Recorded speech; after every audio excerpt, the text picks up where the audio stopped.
Heyo everybody, Haku here with my live reaction or read-through, I guess. I always call these read-throughs. I don't know what I'm doing.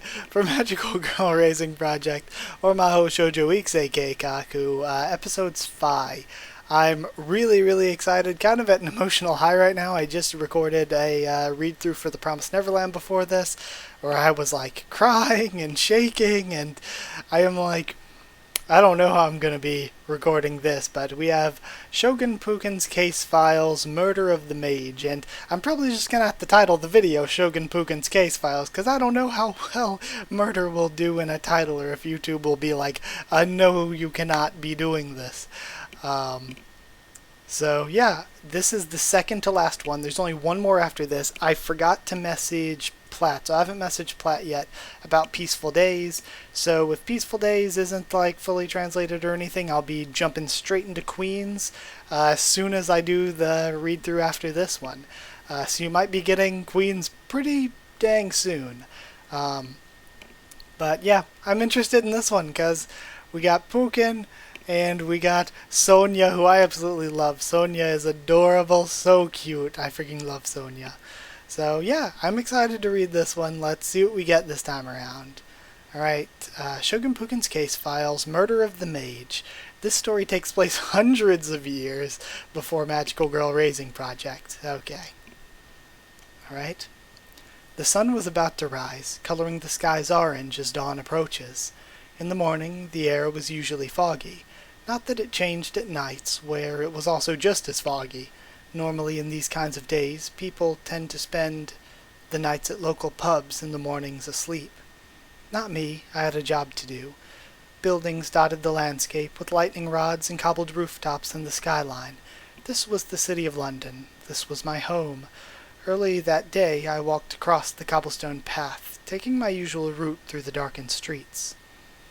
I made short laps across the alleyways and took several twists and turns, only to make sure that people don't follow me, of course.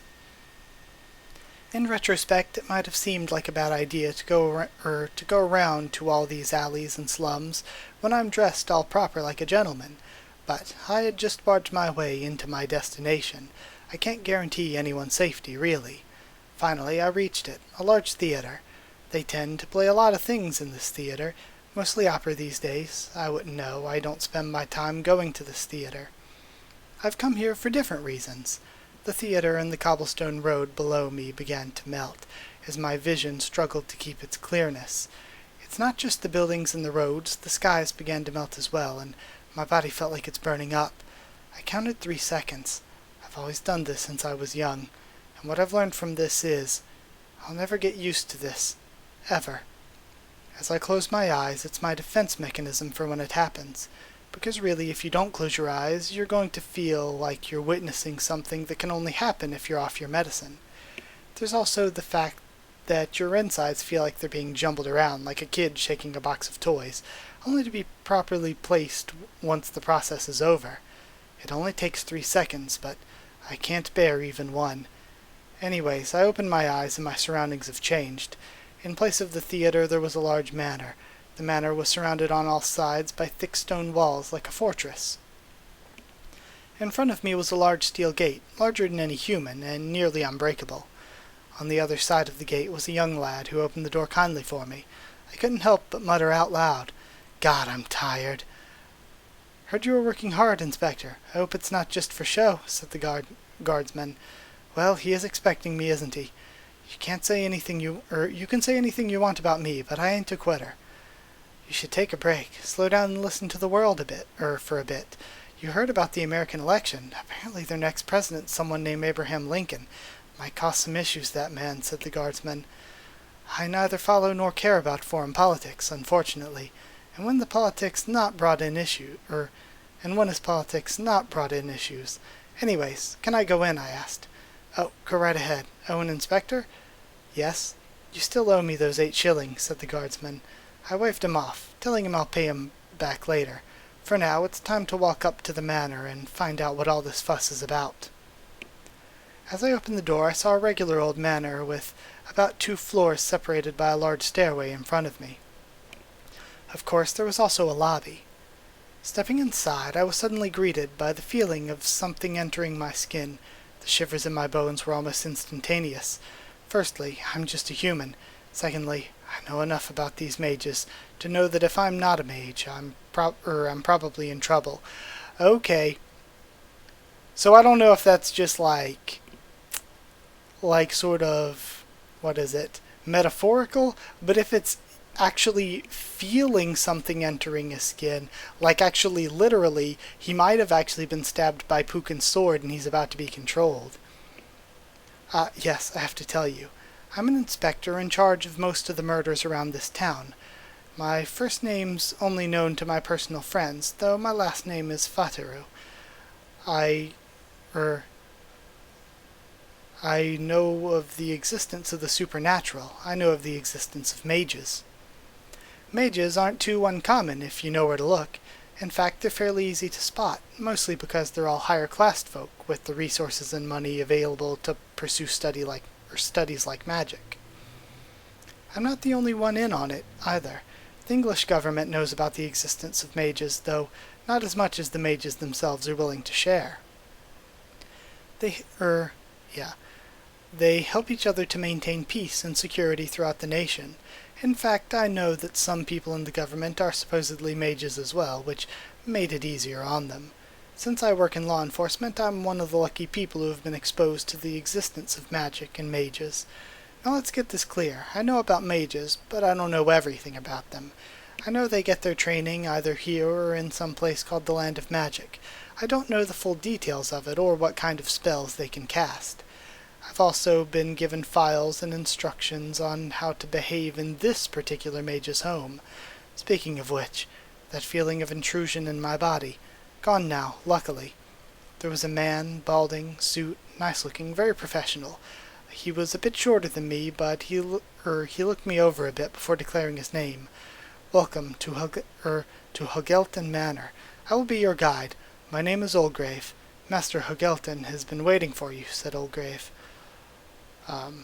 Seems to be the butler of the manor.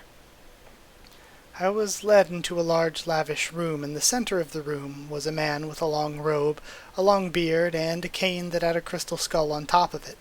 Besides him, however, was a strange creature.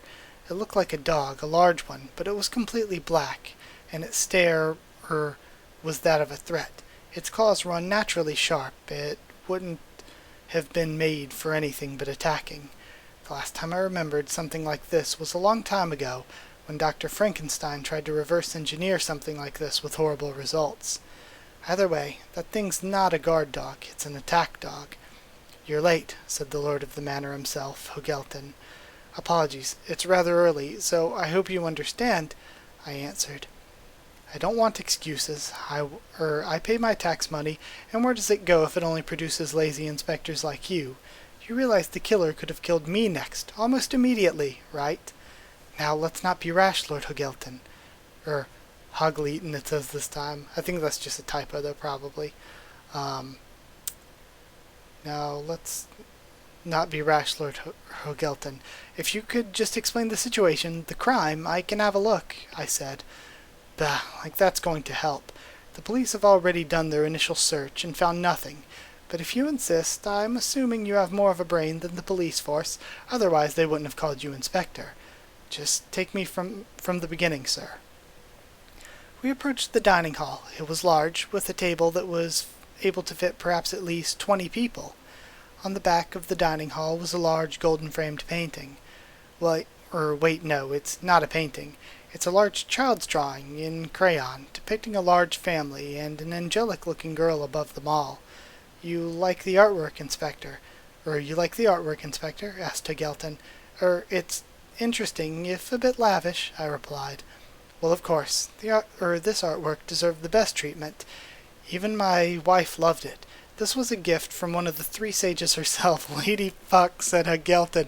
And of course this child's drawing in crayon looks amazing to him, because he's under the effect of Lady Fuck's abilities. I don't know much about the three sages' business, Lord Hogelton. At the very least, it seems quite, no offense, but childlike, I replied. You're not an art critic, Inspector, and I'll take your rudeness of the sages some other time. Besides, you're here to solve a mystery, not stare at art. So listen in, said Hagelton. Well, he was right. Hagelton then began with the victim, Miss Hagelton. His wife was murdered in her own room upstairs. Miss Hagelton had invited many guests over toward the manor in some fundraising party. She went over to her room at some point, and then she wasn't seen for another 20 minutes. Getting worried, Lord Hagelton came toward her room and found it locked and ordered the guards to smash the door down, only to find her dead on the floor. A locked room mystery. It's not suicide either, as the murder weapon was in fact a knife stabbed repeatedly to the chest. Had it been suicide, she wouldn't have been able to stab herself multiple times before she would have died of blood loss. Not only that, but magic's out of the question. You would think that magic makes a case harder to solve, as it eliminates the need for logic, when you can teleport and become invisible.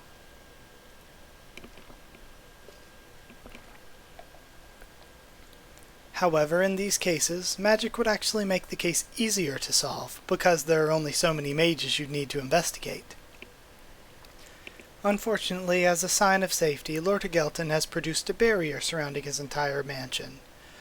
The barrier started from the ground level and went upwards, covering the entire rooftop. It's a high-ranking barrier, invisible to the human eye. Not only that, the barrier's purpose is to prevent the casting of spells or the use of magic. This kind of barrier is extremely hard to produce and maintain, and usually is used to cover one single building. Magic that prevents magic requires plenty of energy, especially as there's no limit to who can enter it. That's why Hagelton has his attack dog. Not even he could use magic in his own home, the price he'd pay for safety. This means the culprit had to use some human means of entering and murdering Miss Hagelton. I checked upstairs. The body was already taken away, so I couldn't investigate that for clues. I had to rely on what was left behind. Firstly, the door was indeed locked. It was impossible for someone to unlock it without a key. Without a key held only by Miss Hagelton at the time. Inside the room was a large table where Miss Hagelton's body was placed under. On top of the table there were some pieces of ash. Paper was burnt here, but for what? The ash was also scattered across the room, probably blown by the wind. Oh! It's possible the way they did this. Well, no, because they wouldn't be able to use magic unless magical girl abilities don't count. I was going to say if there's ash thrown across the room, then it might be that whoever the murderer is was turned to ash by Sonia. But then again, if they can't use magic in there, then that doesn't make sense either. Okay. Paper was burnt here, but for what? The ash was also scattered across the room, probably blown by the wind. My wife, she has a list of clients that she donates money to, so it's probably the reason why, said Lord Hagelton. One thing that I didn't mention about the Hageltons is that they're con men. You can't prove anything, however. Lord Hagelton has already built rumors of an illegal black market trading, selling magical weapons to the highest builder, human trafficking using mind control magic. None of these could be proven, but I've personally looked into some myself, and I honestly believe this was true. He worked together with his wife well. She was in charge of laundering and handling the money. She had a key to a safe that had all the deposits and money they earned safe and sound. That key was probably stolen. So, how'd the Hageltons become such prestigious figures with rumors like that? Well, it's their family name. The Hageltons were nobles, descended from a long line of nobles as well. It's just that the current batch is using their name as leverage to do more illegal things. Either way, my best guess for these ashes would be documents, or lists of debt payers, or any kind of information on the Hageltons' large stash of money. I tried to move the table across the floor, but it was a very heavy table, probably why they placed her body here. Either way, I had no choice but to crawl underneath the table. All I found was a carpet stained with dry blood. However, I did also smell something. Dry oil. On the floor there was a trace of dry oil somewhere. Probably what the killer used to burn the documents. But If the oil trace was smooth and traced a line from the ashes to the door, the killer didn't spray oil in the room, they prepared an oil trace to be burned toward the room beforehand. Sloppy work, but perhaps this explains how they could burn the documents from the outside, oil that slipped through the doors. Now, the only question is who. If it was someone with revenge, then the whole of London should be gathered. The guests she invited may have been on it as well. Okay. Then there's the question of how they got out. There are no windows or other exits in the room, so how? The entire investigation of the room took a whole day, and checking my watch, I realized that it was almost noon. That's when Oldgrave showed up once more. Guess waiting at the lobby, Master Hogelton. They're here to see you, said Oldgrave. I didn't invite anyone else. They're very persistent, Master Hogelton. We went downstairs, and who I saw at the door was something that defies normal descriptions. She was wearing tattered clothes, like a dress made of patchwork, something that seemed like she was just a homeless girl, yet the way she dresses with it made her look beautiful. Her skin was pale white, and her blonde hair and eyes were the same color.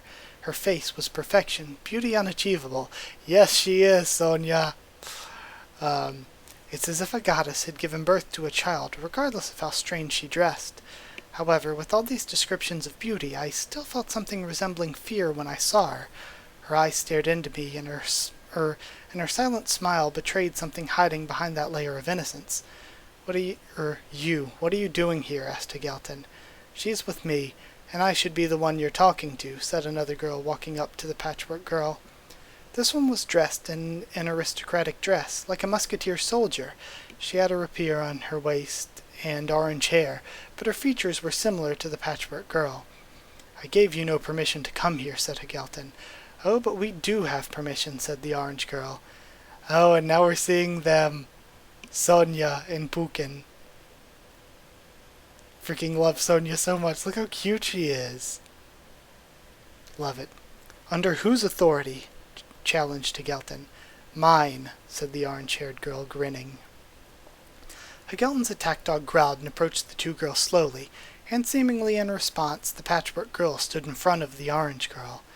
I don't know why, I suddenly got in front of these two, but I wasn't going to have people murder each other in a murder investigation. So that's what he thinks is the reason, but I bet he was probably under Pukin's control. Alright, let's all calm down a bit. It's almost noon. Perhaps it's time for lunch, I suggested. Lunch? You can't be serious, Inspector, yelled Hogelton. Lunch would be wonderful, Hogelton. Please, do have your servants provide. We're guests, after all.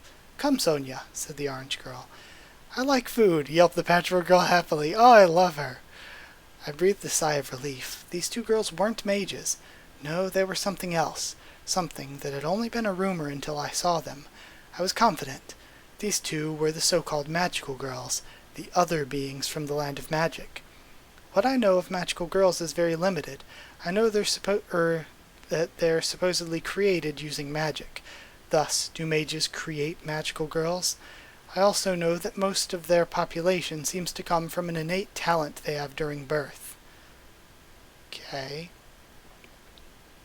Sorry, I felt like I skipped over something. I was just making sure I didn't miss anything.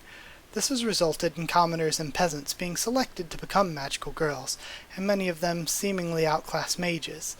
This made some of England's mages quite unhappy, as many of the nobles don't like being one-upped by a peasant with talent. Either way, I had a feeling that Hogelton wouldn't have survived that had I not barged in. In any case, it's lunchtime, and I might need the energy from the food. A delicious meaty lunch was served that afternoon. Whilst the orange magical girl ate with her cutlery, the patchwork girl gobbled everything up using her arms. I had almost forgotten to introduce ourselves. My name is Pukin, and this is my loyal follower, Sonia Bean. Say hello, dear, said Pukin. Sonia waved her hands while smiling at us. I love her. We introduced each other. What should I call you, Madam Pukin? I asked politely. Shogun would suffice. I don't mind any slips of the tongue, Inspector, so long as it's not intentional. Very well, Shogun. Quite a fancy title indeed, I replied. Deserving. Now then, on to the matter at hand, Mr. Hogelton. I understand you have a murder problem, said Pukin. Which was being handled, said Gelton. Poorly, might I add. Apologies, Inspector, but it's truly not your fault. The information you've been given can be hard to analyze. That's why I'm here, said Pukin, smiling. You expect me to believe a magical girl like you can solve a murder case? Asked Gelton. I can solve it today, in fact, said Pukin, filled with confidence. Perhaps their natural instincts or their magical skills truly could help them solve a case that a human detective like me would be hard-pressed to actually solve. Bullshit, said Gelton. Not quite, Mr. Gelton. Come, Sonia. We'll have a quick scout along the area. The man clearly believes we're not capable, said Pukin. I'll help, I shouted. Pukin turned around to me. I have also been investigating this case. Tell me, what do you know about it? I asked. Nothing, which is why we're starting. If you could fill in the blanks, then I can solve this in less than a day, said Pukin, grinning once more. So, you've experience in this? I asked. Of course. I'm part of the examination division. I'm the best interrogator in the entire division. No one can lie to me, and if they do, it won't be for long, said Pukin. But how would you talk to them? Break them. Break them?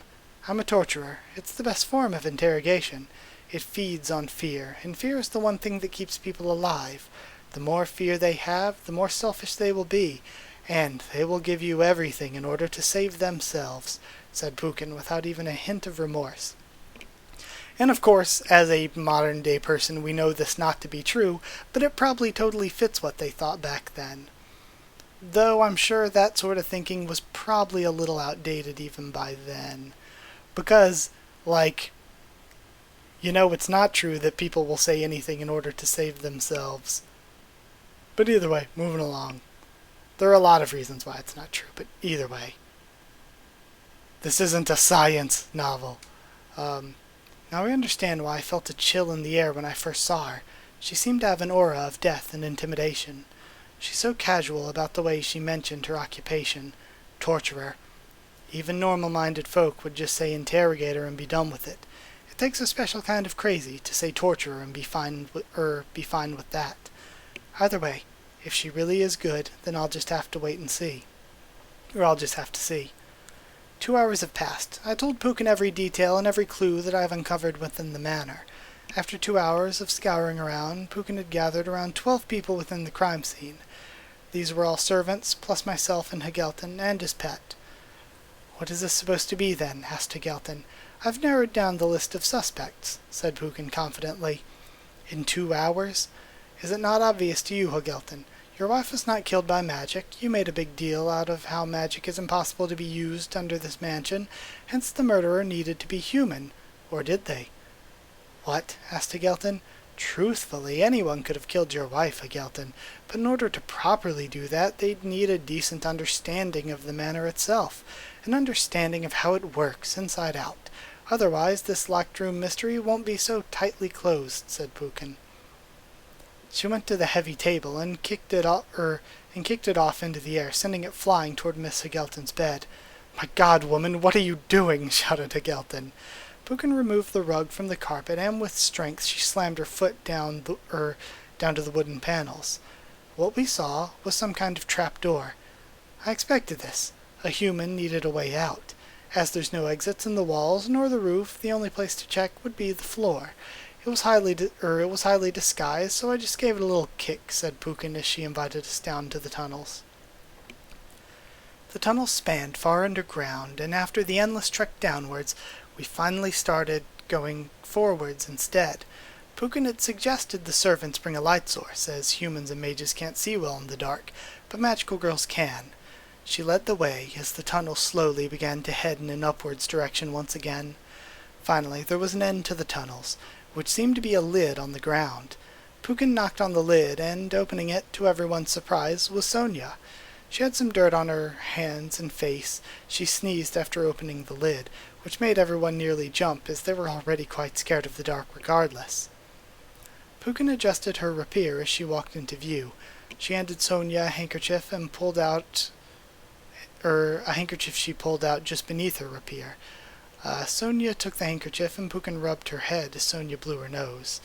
"Come then, I'll show you who the culprit truly is," said Pukin as she climbed above the lid. When everyone climbed up, we found ourselves in a garden in the manor's backyard. Pukin bowed down like a stage actor. Lo and behold, a secret passageway hidden in the dirt path, ingenious and clever. Had Sonia not dug out the passageway beforehand, said Pukin. Sonia merely smiled and closed her eyes while rocking on the ground happily. Saying it once again, I love Sonia. The secret passage was hidden under the dirt path, covered by, well, dirt. It would be easy to miss unless you know where you're looking for. Pukin proceeded forward to a door just near the exit of the secret passage. This door leads to the room of one Lord Hagelton, said Pukin as she knocked on the door, before opening it, revealing it to indeed be Hagelton's bedroom. What are you implying, Shogun? Asked Hagelton. A passageway straight from your door to your wife's room. Knowledge of the manor, dismissing any possibility that the culprit was a mage. I think it's clear to everyone at this point. Pukin pointed her finger toward Hagelton, grinning as she did so. Pausing for effect, she screamed out, "The culprit was you. How dare you? You showed no remorse over your own wife's death. You knew the way to kill her, no matter what you say, no matter what you do. You cannot escape the facts, Lord Hagelton. The culprit was you," said Pukin once more. Hagelton's face went from complete fear and denial to that of calmness. He took a deep breath. He then smiled. "I didn't want to murder my wife. It was inevitable that it would come to that. I had hoped you didn't show up when you did, Shogun. But you leave me no choice. If anything, this will all be blamed on you," said Hagelton. Then his attack dog rose up and sliced off Hagelton's skin off his head, sending him flying away as he gagged on the ground dying. The beast roared as the servant started to run away. Pukin unsheathed her rapier, and within seconds she sliced off the beast's head, killing it immediately. With a flourish, she sheathed her rapier once again. Pity. He thought he'd kill everyone in the last bet, but only killed himself in the process. As expected of a criminal, said Pukin. Many of the servants had run off, but Olgrave, breathing nervously, came toward Pukin. "The lord and lady of the manor are dead. I'll take care of the bodies, but you realize, Shogun Pukin, that this means a noble house has just been destroyed," said the butler. "Perhaps. Then again, is it really noble when you know all the things they've committed behind their backs?" asked Pukin with a smile. She glanced at me. "Inspector, my thanks on your briefing of the case. It's been a pleasure working with you. However, I'm a busy woman, and I've other cases to solve. Perhaps someday we'll meet again. Until then, have a good day," said Pukin as she bowed. I bowed as well, as courtesy, and Sonia and her left the building. I couldn't help but stare at her blood-covered face when she sliced the beast. She had no emotion, no empathy. It felt like just a normal job to her. The blood suited her. Had all of us been guilty, she wouldn't have felt bad about killing all of us. Had the beast finished us off, I'm sure she wouldn't bat an eye and call it collateral damage. Either way, there was no way for me to challenge her, not if the stories of magical girls are true. But she solved the case, the final revelation. It was strange for me. That night, I went to the pub, like every decent Londoner. I took a few swigs of beer and I went back home for the day. I couldn't catch the culprit, he was dead. That's not justice. The culprit had escaped justice. I wasn't able to do anything, and despite not being in any power to do anything, being a human in the world of magic, I still felt powerless. Not even my intuition as an inspector could help me in the case, seeing as how Pukin seemed to solve it in about 2 hours. What did I miss? How was she so accurate? It's as if it was choreographed. And then it hit me. Hagelton said Shogun. That was a sign of respect to Pukin. He would never say that, and then after the tunnels he suddenly did. But why? He called her Shogun twice. Why suddenly the respect after finding out that he committed the crime? And then there's the coincidence. The trap door being in front of Hagelton's room means nothing objectively. In fact, it's a perfect tool to frame someone. Why was Hagelton so willing, when he was always against everything? Why would he kill himself? If he committed the crime, why did he call me? Did he want to frame someone else? It makes no sense. He would have gotten away with it if he didn't contact me. It seems so scripted. The predictions were 100% accurate. Nobody questioned anything, and Pukin pulled out clues out of her arse. What if it was magic? What if the reason Hagelton played along was because Pukin had some kind of magic that allowed her to control people? But the manor had a barrier. There was no way magic could be used at all. I've read about barriers. They affect all magical beings, including magical girls, so there shouldn't be an exception. The barrier was erected from the ground level and was in a dome shape throughout the manor. So where? The tunnels. Underground. But when? The darkness would have been a perfect time. But when would be the best time? There has to be proof. She couldn't have moved without someone noticing. How did her magic work? What was the key? Wait, why did Sonia sneeze? From what I knew of magical girls, they don't get sick or have any kind of problems related to that. Sneezing shouldn't be something that happens unless it was intentional. Recall the scene. Pukin adjusted her rapier as she walked into view, and handed Sonia her handkerchief as she pulled it out just beneath her rapier. Sonia took the handkerchief, and Pukin rubbed her head as Sonia blew her nose. She adjusted her rapier. Why did she do that?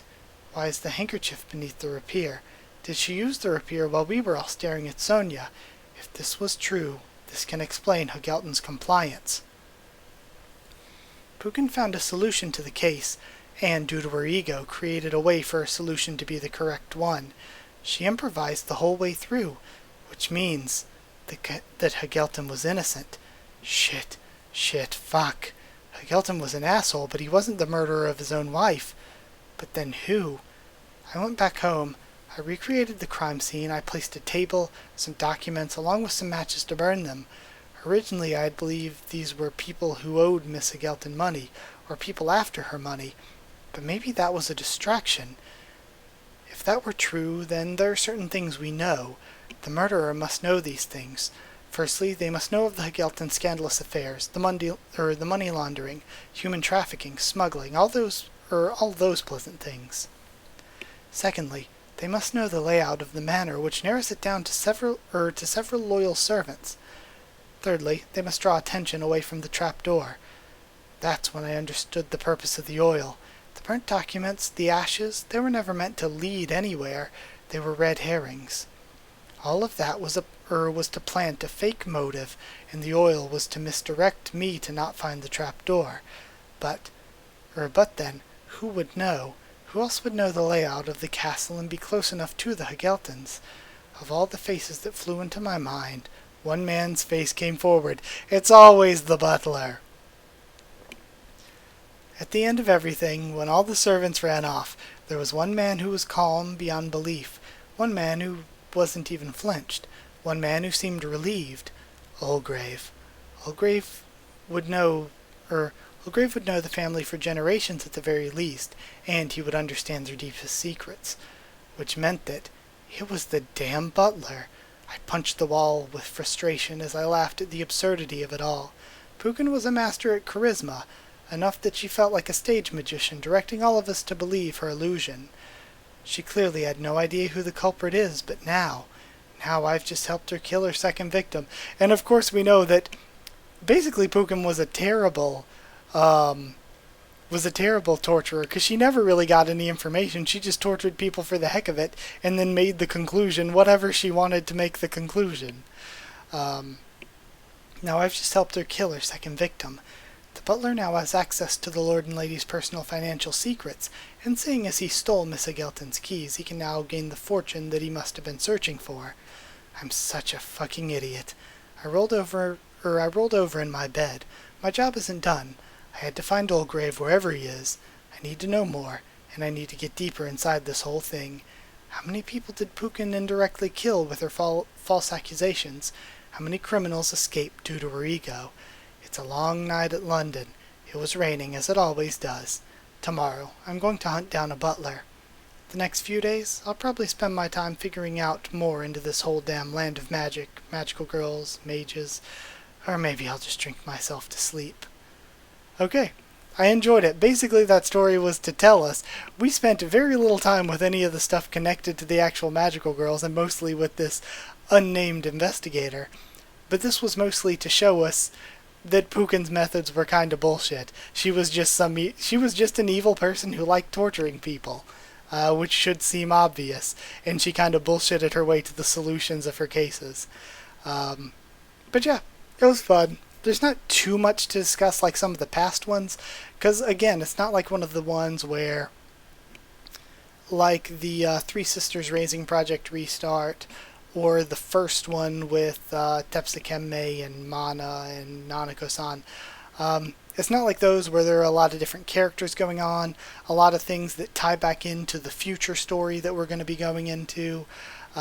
With this, it was more just a simple side story about some of the characters, telling us more about those characters, showing us more, and I'm happy to have more Sonia. She was so cute in this. But yeah, gonna end it here. Thank you so much for watching. Like if you did like the video, comment on there. Tell me what you thought of this week's video, what you thought of my thoughts, all that.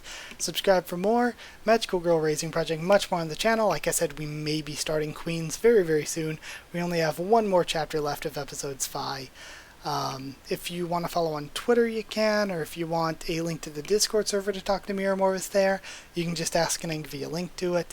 And lastly, if you want to help me to keep making these videos by supporting on Patreon, it is patreon.com/Haku with the tubes, or a link will be in the description.